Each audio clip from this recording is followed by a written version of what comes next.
pagtanim. Ay, Pagtanim ay DBO. Next is our candidate number 8, Miss Kate Negrón.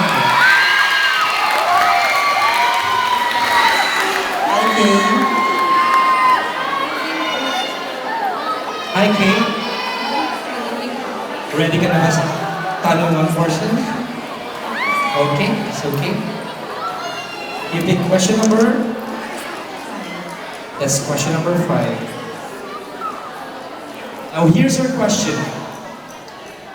If you are given the chance to be named as the winner, what will be your mission and vision in protecting the environment? First of all, thank you for that wonderful question. And of course, thank you for my family and friends who supported me right now.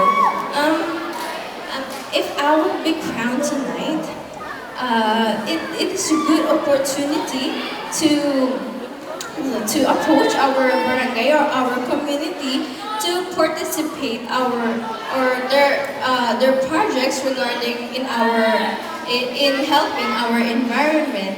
And second of all, I will encourage my fellow youth to support and or participate or join the different projects regarding our helping environment.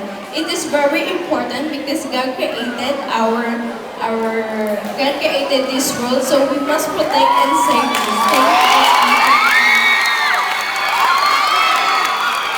Well said. Candidate number 8, are you done? That's my thing. Thank you very much, Kate. Thank you very much, Candy. Next, let's go on candidate